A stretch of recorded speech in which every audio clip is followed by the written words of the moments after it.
والسلام عليكم يا جماعة. النهاردة بإذن الله في فيديو جديد بعون الله.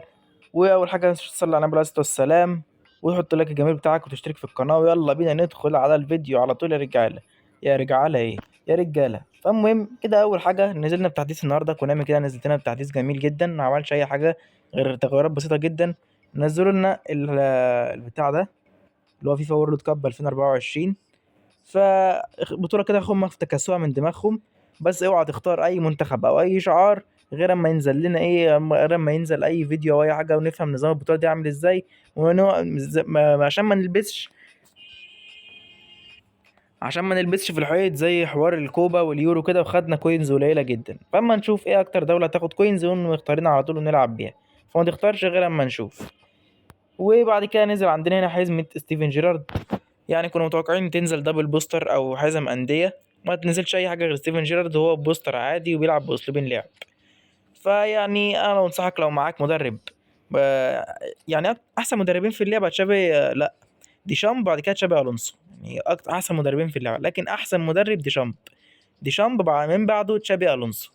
فانت لو معاك حد من الاتنين دول، او معاك مدرب اصلا بوستر، فخلاص ما تجيبش ستيفن جيرارد. شايف ان ملوش لازمه الصراحه، وتتحوش الكوينز بتاعتك.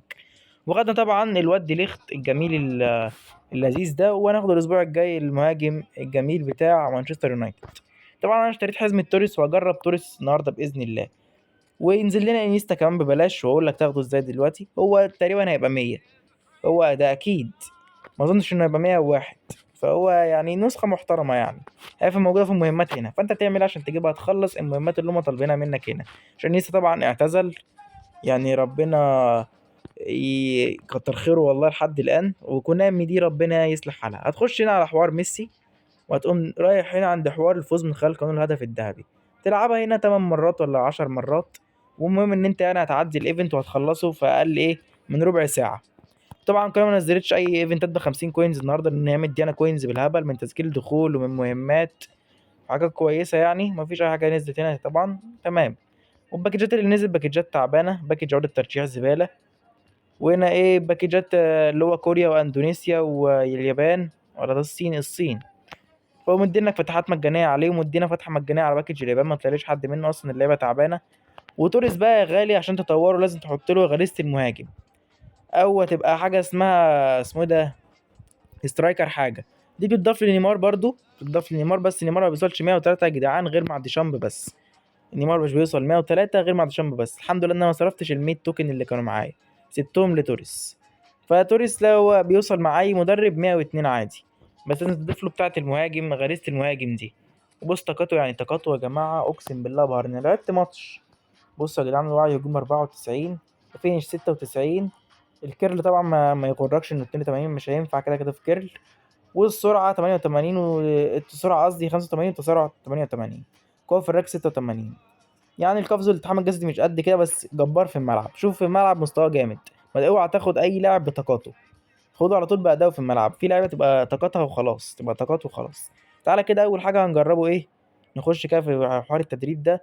هنجربه في الفاولات. انا في الفاولات الصراحه ما اقنعنيش، واوريك دلوقتي بعينك. في الفاول اليمين زباله الزباله، اصلا الفاولات عنده 77.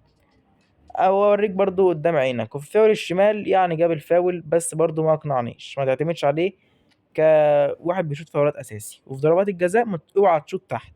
تعالى كده نغير على طول اهو. زي ما انت شايف الفاولات 77. تعالى نجرب برضو تكون التجربة امام عينك. تعالى حط كده يا عم توريس اهو. شفت الحارس جابها، وحارس كمان ياباني. شوف من الدوري الياباني. تعالى كده نروح الناحية التانية، على الناحية الشمال اللي جاب فيها الجون. هنشوف هنجيبها تاني ولا كانت حظ. يلا. ده من نيمار، ياه بيت الغباء. شط بنيمار. شيل يا عم، شيل يا عم، الله يهديكوا. لا اله الا الله يا ابني، طلعنا يا ابني. هات يا ابني عم توريس، يا ابني هات عم توريس، هات يا ابني توريس. فين توريس يا عم؟ فين توريس يا عم الحاج؟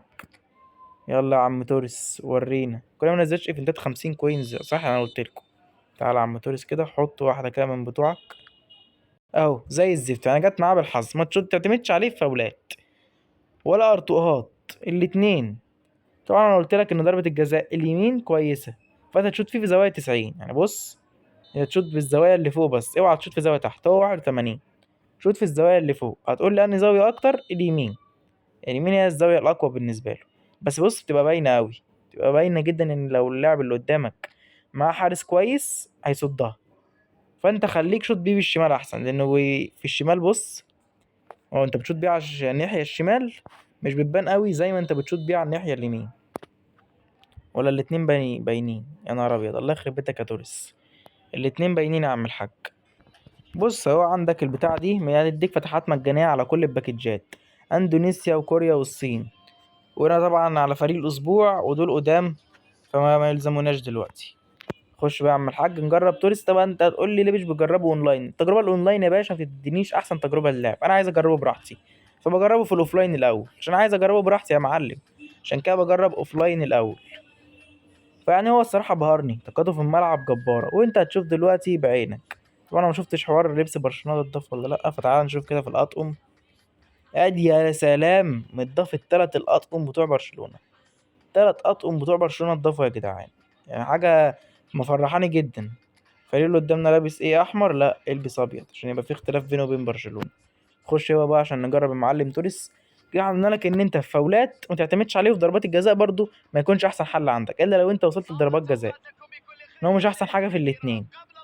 تعال نجربه بقى على ارض الملعب، وانا جربته في ماتش اصلا وعجبني جدا، يعني كان ما شاء الله اسطوري. فينش وباصات، ويعني كان بيعمل كل حاجه.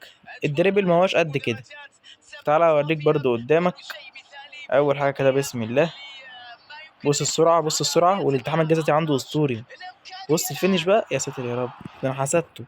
ده انا حسدت الواد من اولها كده، وكمان قالت عالجة السكريبتات ومش عارف ايه. بص بص بص، بص حسدته، عم اقول لك بص السرعه، بص الدنيا مش عارف ايه، ما شاء الله الواد اتحسد. وحطها في العرض، رشقها في العرض. تعالى دي فرصه كويسه برضو ان نجرب الهيد عنده. هو في الهيدات ما اقنعنيش الصراحه. بص في الهيدات هو الجامب عنده مش عالي، في الهيدات ما تعتمدش عليه برضه، لكن تعتمد عليه في فينش. يعني بص تعتمد عليه في فينش، والدريبل ما هوش قد كده برضه. السرعه عنده خرافيه، الالتحام الجسدي خرافي. السرعه والالتحام الجسدي خرافيين، والفينش نفس الكلام برضه. اما بقى الدريبل يعني شغال، ما هوش وحش، بس ما هوش برضه من اللعيبه المهاريين. طبيعي ده مهاجم، مش مطلوب منه انه يبقى مهاري، على عكس الاجنحه مثلا زي نيمار وساكا. خش بقى يا عم توريس. انا ما ورناكش بساطه لحد الان. الحمد لله هو دخل، جاب جون على طول. يا معلم يا سلام عليك، يا سلام عليك يا توريس. ده من برشلونه منورك، ده من برشلونه منورك يا عم توريس، منور الدنيا يا عم الحاج. نيكولا ما شاء الله موجبه معانا ومديانا كارت من انيستا تعبان. وان شاء الله نعمل فيديو عن تجربته بكره. النهارده تجربه توريس، بكره باذن الله تجربه كارت انيستا. غداره غداره. تعالى يا معلم بقى كده بكن باور. خش على معلم ميسي، ودي لتوريس. بص بص بص، شوف السرور اللي عمله مبابي، سرور جبار، بس مبابي الحيوان ضيعه. يا ميسي القرف ده. طبعا قلت لك في الارت وات اوعى تعتمد عليه ولا في الهدات. انا وريتك الهيد اهو، في الهدات لا يعتمد عليه، واوعى تعمل بي ار 2 غير لو انت جوه ال 18، لكن لو من بره ال 18 اوعى تجيبها. تعالى اهو نديها ايه، واحده كده. الدريبل يعني على قده، بس كويس يعني شغال، ما هواش وحش للدرجه. احنا يا جماعه قربنا نوصل باذن الله 200 مشترك، يعني نفسي اوصل لحلم ال1000. يعني احنا داخلين على 200 اهو، يعني فاضل 800 على ال1000. يا سلام يا جماعه، نوصل قبل ما السنه تخلص 1000. حاجه جباره، هي صعبه بس جباره. بسم الله. يا سلام عليك. عندي شويه ناس من صحابي يا جدعان، اقسم بالله حظهم ده ضارب في السما. حساباتهم حرفيا جباره، وما بيشحنوش زيهم يعني. واد صاحبي، الاتنين صحابي، واحد فتح ب100 وواحد فتح ب200 ساعة باكج الميلان اللي كان بتاع ديدا وكوستا كورتا والناس دي. اول واحد فتح ب100 طلع له يا جدعان ديدا من 100 كوينز، انتوا متخيلين؟ والتاني بقى فتح ب200، اول 100 ما طلعلوش فيها حد، وتاني 100 طلع له فيها ديدا. ما شاء الله. النهارده بقى جالي واحد صاحبي وقال لي ايه، انه كان معاه 2000 كوين هو محوشهم، مش بيشحن. قال لي فايه، قلت افتح على باكج كده ب100، فتح ب100 ما طلعلوش حد. قال لي قمت قايل هادي واحده ب900، فتح ب900 طلع له شمايكل ومعاه ديدا. نشوف، معاه ديدا وشمايكل من اقوى الحراس في اللعبه، واحد 104 والتاني 105. قام وقف شمايكل بقى عشان شمايكل اعلى واكيد احسن. قلت له يا جدع طب ده انت يا ريت يا جدع كان حوار استبدال اللاعبين ده كان ينفع، كنت بدلت معاك الواد دي ده وخدته منك. قال لي يا ريت والله كنتش هستخسره فيك، ان انا مش هستخدمه. محظوظ يا جدعان محظوظ، هو فتح يعتبر كده ب1000، فتح ب1000 كوينز بس يا جدعان، وطلع له شمايكل حاجة محترمة. أنا أعرف كذا يوتيوبر فتحوا على الباكج حرفيا ب4000 وب5000 كوينز، بعد كده يطلع لهم لاعب أي كلام. فلا، في الآخر طلع لهم لام. والواد بقى بيقول لي إيه بقى، أنا كان نفسي في كانافورو يعني بيتأمر كمان. قلت له يحمد ربنا أحسن ما كانش يطلع لك.